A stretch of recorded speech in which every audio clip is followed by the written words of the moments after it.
Não há outro lugar onde eu quero estar. Não há outro lugar que em teu amor, em teu amor. Não há outro lugar onde eu quero estar. Não há outro lugar que em teu amor, em teu amor. Acende um fogo no meu coração que eu não resistirei e não controlarei. Eu quero mais de ti, Deus. Eu quero mais de ti, Deus. Acende um fogo no meu coração que eu não resistirei e não controlarei. Eu quero mais de ti, Deus. Eu quero mais. Não há outro lugar onde eu quero estar. Não há outro lugar que em teu amor, em teu amor. Não há outro lugar onde eu quero estar. Não há outro lugar que em teu amor, em teu amor.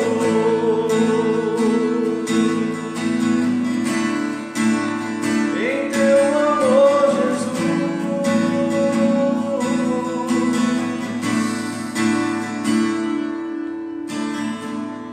Aleluia. Mais um pouquinho.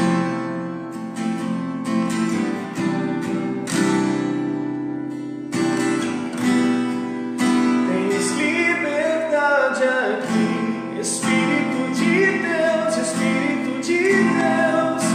Tens liberdade aqui, Espírito Santo, Espírito Santo. Tens liberdade aqui, Espírito de Deus, Espírito de Deus. Tens liberdade aqui, Espírito Santo, Espírito Santo. Eu sou tua casa, tua morada. Eu sou teu lar.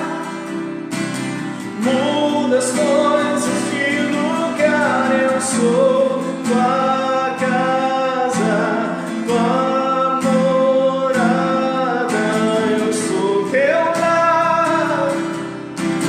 Muda as coisas de lugar.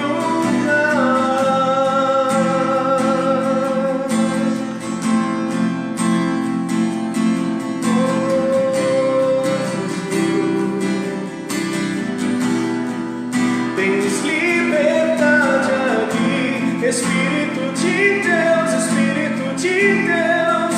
Tens liberdade aqui, Espírito Santo, Espírito Santo. Tens liberdade aqui, Espírito de Deus, Espírito de Deus. Tens liberdade aqui, Espírito Santo, Espírito Santo. Eu sou tua casa, tua morada.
Aleluia!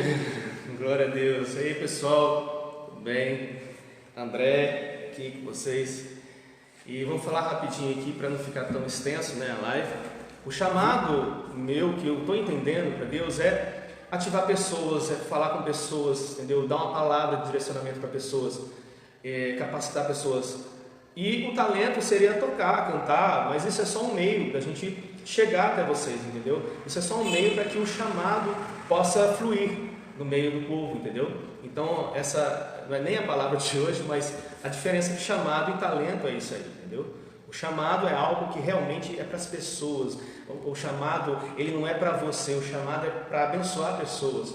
E o talento é um meio que Deus dá para que você chegue até essas pessoas, tá bom? E hoje a gente vai falar sobre maturidade.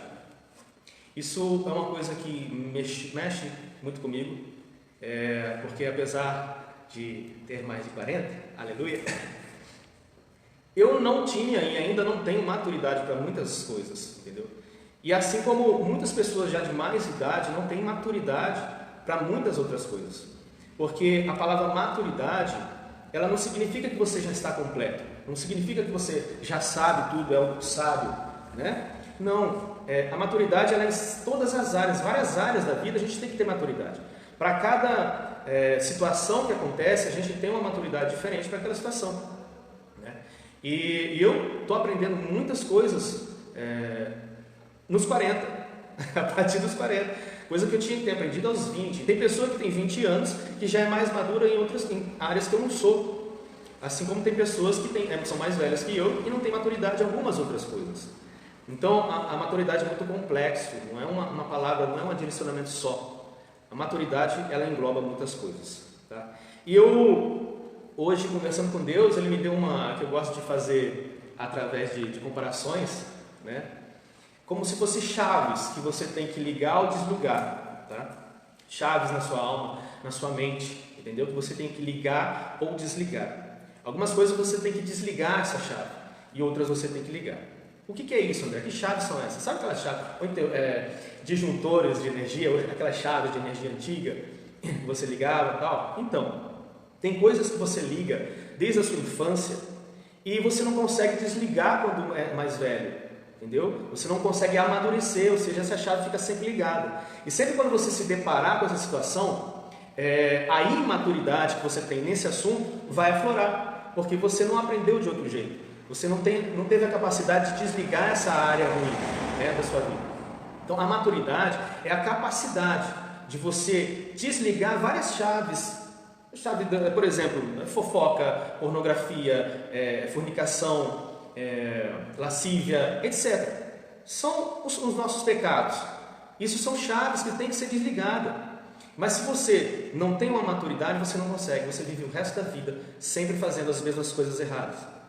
E chaves boas, que são os frutos do Espírito, que a gente tem que ligar também para que haja um amadurecimento espiritual na nossa vida, né? Aquele que fofocava, não fofoca mais, tá? Mas fale bem do seu irmão, ore pelo seu irmão. Aquele que roubava, não roube mais, mas distribua aos pobres, entendeu? Então, são esses níveis que a gente entra em Deus, níveis de capacidade de entender, de pensar antes de fazer. Cara, isso é muito bom, é o pensar antes de fazer. Tá? O que acontece quando a gente é imaturo num assunto? Quando a gente não tem maturidade? Nós vamos fazendo, antes de pensar. Nós vamos falando. Quando você vai xingar alguém, você já sai xingando, você não pensa. Porque o pensar é do ser humano. Eu vou fazer uma comparação aqui, vou falar uma coisa que pode até ser difícil de entender, mas Deus quer que eu fale. No nosso cérebro há neurônios, todo mundo sabe disso. E esses neurônios, eles se interligam um com o outro até chegar a um processador, vamos dizer assim, maior, tá? A informação chegar lá. Isso chama-se sinapse, tá? Sinapse, que é a ligação que os neurônios começam a fazer entre eles. Quando você aprende matemática, por exemplo, você começa a praticar aquele exercício várias vezes para que essa sinapse, ela se fortaleça, ela fique mais forte. Então, por isso que, às vezes, você não esquece coisas que você aprendeu na sua infância. Por quê? Porque você praticou tanto isso que você não vai esquecer. Você vai aprender a andar de bicicleta, por exemplo, você pode demorar anos sem andar de bicicleta. Você vai pegar uma bicicleta, mesmo que no começo você titubie, mas o seu cérebro já, opa, Eu sei que eu tenho que me equilibrar, que eu tenho que pedalar, que eu tenho que andar para frente. A mesma coisa são as coisas erradas. Quando a gente pratica e costuma praticar coisas erradas, o nosso cérebro também, eu não estou falando nem espiritualmente, eu estou falando fisicamente. O nosso cérebro, ele começa a fazer sinapses, até com as coisas erradas. Então, às vezes a pessoa começa a querer se desvencilhar de algo errado que ela fazia, e aquilo sempre está na mente, é uma luta constante diária. Porque até você adormecer essa ligação que há entre o neurônio, vou falar para você, é muito difícil de isso extinguir a sinapse, ela vai indo para o subconsciente, fica gravado, entendeu?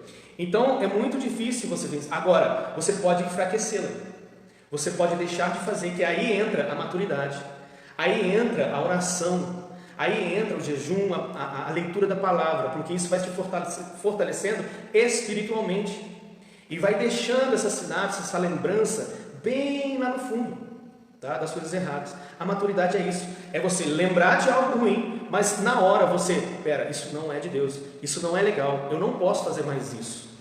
A maturidade, então, ela está intrínseca em você pensou na coisa errada, mas de repente você vê uma voz e fala, não, isso é errado. Ou então você tem que fazer algo bom, ajudar uma pessoa na rua, mas você não pratica isso. Mas só que vem no consciente a maturidade falando, poxa, eu preciso ajudar aquela pessoa, eu preciso fazer isso. Você está entendendo como a maturidade vem tanto para não fazer as coisas ruins, mas como para fazer as coisas boas também. Tá?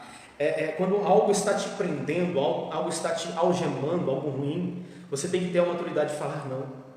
Você tem que ter a capacidade, a racionalidade de deixar isso para trás. Pessoas, você tem que ter a capacidade de se afastar de pessoas. Amém? Vamos ler um versículo aqui, que está lá. Um versículo não, né? O pessoal fala, estou com a Bíblia aqui, tá? Amém. Lá em Romanos 7, do versículo 7 ao 27. 7 ao 24. Portanto, olha só, hein? Lá em Romanos. Portanto, que concluiremos? A lei é pecado? De forma alguma, de fato, eu não teria como saber o que é pecado, a não ser por intermédio da lei. Porquanto, na realidade, eu não haveria conhecido a cobiça, se primeiro a lei não me tivesse dito, não cobiçarás. Mas o pecado, aproveitando-se da ocasião dada pelo mandamento, provocou em mim todo tipo de cobiça. Porque onde não há lei, o pecado está morto.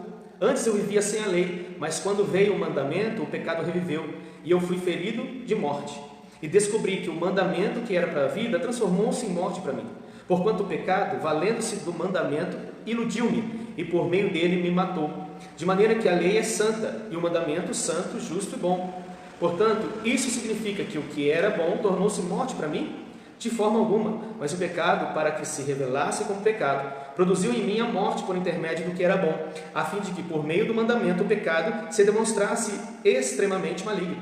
Porquanto é do nosso pleno conhecimento de que a lei é espiritual. Eu, entretanto, sou limitado pela carne, pois fui vendido como escravo ao pecado. Pois não compreendo o meu próprio modo de agir. Porquanto o que quero, isso não pratico. Entretanto, o que detesto, isso me entrego a fazer. Olha só. Ora, e se faço o que não desejo, tenho que admitir que a lei é boa. Nesse sentido, não sou mais eu quem determina o meu agir, mas sim o pecado que habita em mim. Porque sei que na minha pessoa, isto é, na minha carne, não reside bem algum, porquanto o desejar o bem está presente no meu coração, contudo, não consigo realizá-lo. Mas o que pratico não é o bem que almejo, mas o mal que não quero realizar, esse eu sigo praticando. Ora, se faço o que não quero, já não sou eu quem realiza, mas o pecado que reside em mim. Assim descubro essa lei em minha própria carne. Quando quero fazer o bem, o mal está presente em mim. Pois no íntimo da minha alma tenho prazer na lei de Deus. Contudo, vejo uma outra lei agindo nos membros do meu corpo, guerreando contra a lei da minha razão, tornando-me prisioneiro da lei do pecado que atua em todos os meus membros. Miserável ser humano que sou, quem me libertará desse corpo de morte? Então, a maturidade é isso aqui, é enxergar que tudo que eu tenho que fazer, isso eu não faço. Tudo que é bom, eu não faço. Mas aquilo que eu não devo fazer, eu vou lá e faço. Por quê? Porque eu não penso antes. porque eu não atingi maturidade ainda, porque o caráter de Cristo ainda está fraco em mim. Você está entendendo? O caráter de Cristo ainda não se formou em mim. Nós pensamos que aceitar a Jesus e lá para frente, aceitei a Jesus como Senhor Salvador da minha vida, é o suficiente, e não é. Isso é só um começo, porque dali por diante você é obrigado, nós somos obrigados, se somos realmente cristãos, se queremos realmente nos converter, porque é uma falácia falar que eu aceitei Jesus, me converti. Não, porque é um degrau que temos que galgar dia após dia. E essa maturidade nós não vamos atingir ela em totalidade até que venha Jesus, até que aquele que é perfeito venha e nos transforme esse corpo, essa carne que luta contra o Espírito. A alma fica no meio, a alma fica a carne ou o Espírito, a carne ou o Espírito. E atingindo a maturidade através da leitura, através de oração, através da ajuda do Espírito Santo, porque nós não podemos nada sozinhos.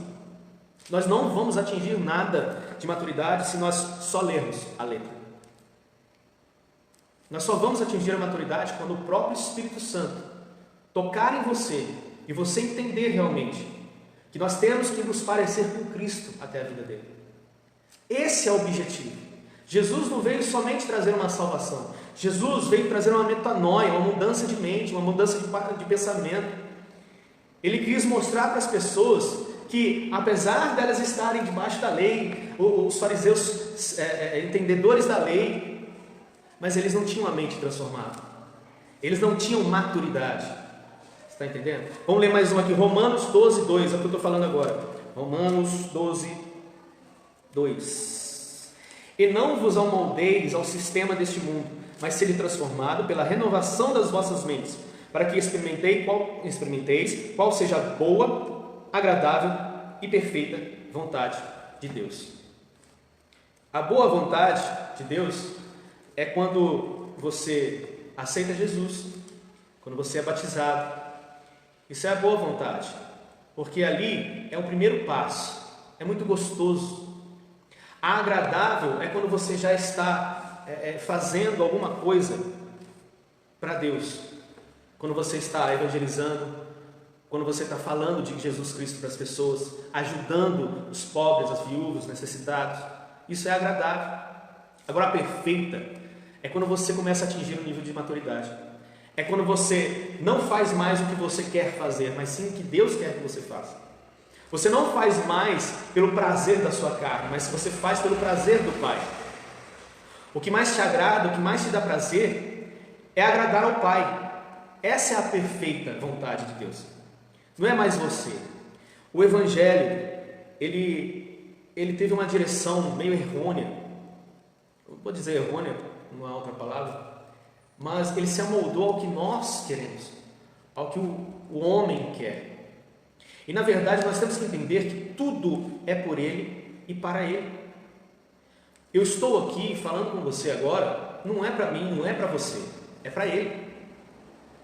Nós vamos num culto, não é para eu vou lá porque Deus vai falar comigo, Deus vai me abençoar. Não, meu querido, está errado.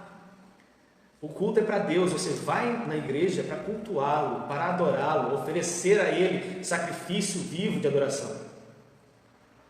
Nós adoramos a Deus, nós louvamos a Deus. O que aconteceu também com os nossos louvores, e nossos mesmo, que os louvores se transformaram para nós. Você vê que tem sempre a figura do homem no louvor, né? Sempre a figura do homem no louvor. Ah, mas eu estou adorando a Deus. Vê a letra da canção. Tem algumas músicas, agora eu vou me matar. Tem músicas que falam do mundo, né? Que falam mais de Deus, mais da sua natureza, do que no próprio Evangelho. Então, a maturidade está em saber que nada é como nós queremos, é como Ele quer. E tem gente que amadurece mais suavemente e vai entendendo, através de olhar a vida das pessoas, do que acontece com as pessoas, ela vai entendendo e ela consegue já um amadurecimento naquela área. Mas tem muitas pessoas, assim como eu, sou uma delas, que tem que apanhar, que tem que sofrer na carne. E esse apanhar, esse sofrer na carne vai criando feridas e feridas, e de repente você se vê no momento de começar a pensar no que provocou essas feridas. Quais foram as minhas ações que levaram a essas feridas? O que eu estou fazendo da minha vida para que ela tome esse rumo? O amadurecer vem de você raciocinar sobre você mesmo. O amadurecer vem entender o como você age com as suas emoções. O amadurecer vem de você controlar as suas emoções e fazer aquilo que deve ser feito, não aquilo que você quer fazer. Tem muita coisa na minha vida mesmo ainda que eu preciso amadurecer, tem outras que já estou amadurecendo, graças a Deus, eu acho. Vamos ver as provas, né? Que Deus vai dando as provas também para você tirar a prova se você amadureceu mesmo ou não. E outra coisa, Deus às vezes tem coisas muito grandes para colocar na sua vida. E coisas grandes, deixa eu deixar bem claro que coisas grandes não é você ficar rico, você ficar milionário, você ter carro, casa, isso aí é outro papo. Isso aí é uma coisa que você trabalhando você vai conseguir. Coisas grandes que Deus quer colocar na sua vida é para outras pessoas. Aquilo que Ele coloca de grande em você é para você distribuir para as pessoas, tá? Nunca é algo para você só. Deus nunca é egoísta. Nunca Deus vai colocar uma missão na sua vida, um chamado na sua vida para você. É para você distribuir para outras pessoas. Então, nesse dia essa noite vai ser grande, porque isso é um assunto que mexe muito comigo, mexe muito com muitas pessoas, o amadurecimento espiritual, que a religiosidade também atrapalha demais. A religiosidade já é uma prova da imaturidade da pessoa, tá? A religiosidade ela vai provar que você não é maduro espiritualmente para certa coisa. É uma das coisas que a gente coloca. Então, que essa noite nós possamos pensar na nossa vida, pensar no que nós fazemos e o que nós deixamos de fazer como seres humanos, como seres espirituais, não só carnais, tá? Que Deus, Ele está te chamando filhos, mas filhos maduros.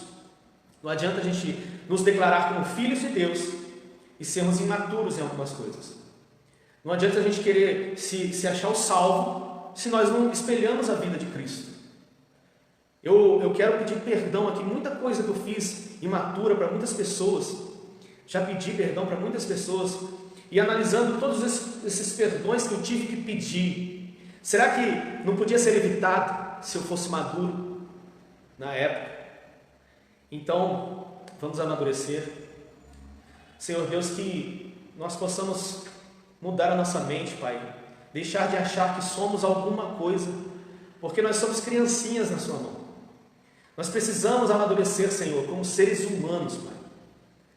Amadurecendo como seres humanos, nós sabemos que cada vez mais estamos nos parecendo com Cristo, porque é isso que nós queremos.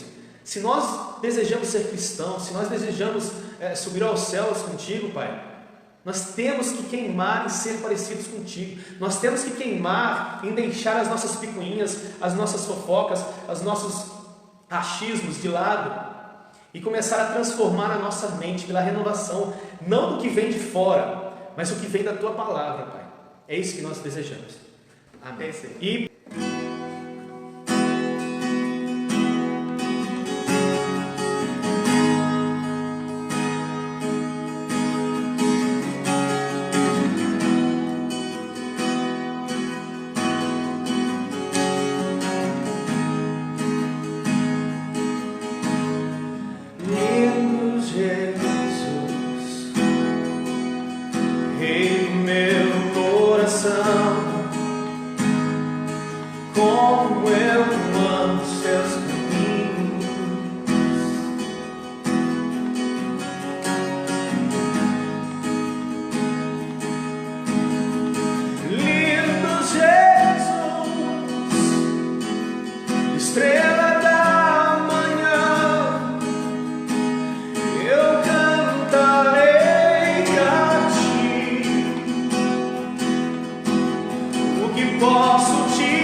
Rei do meu coração, como eu amo os teus caminhos.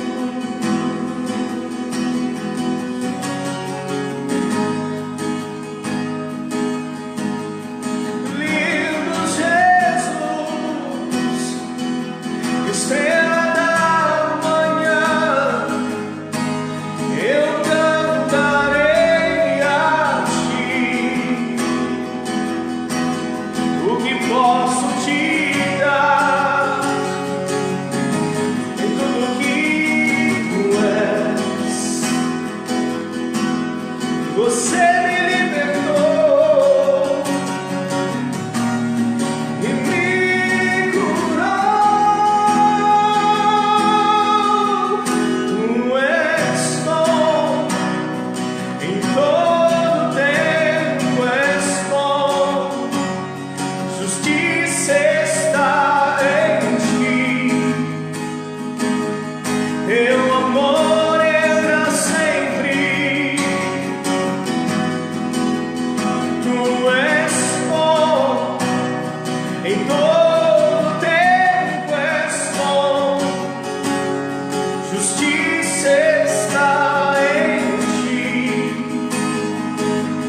teu amor é pra sempre.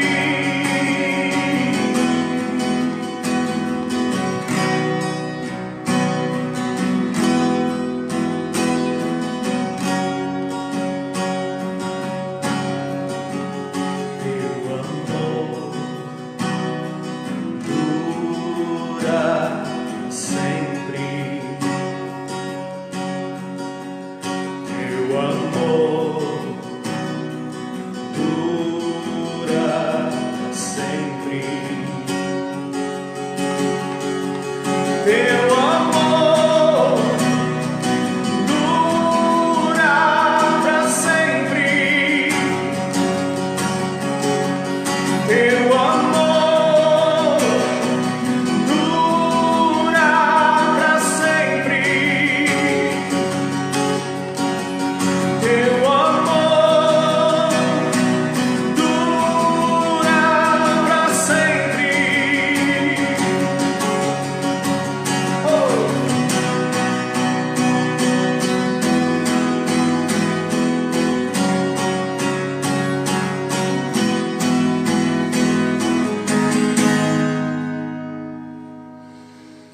Amém. Abraço a todos, fiquem com Deus.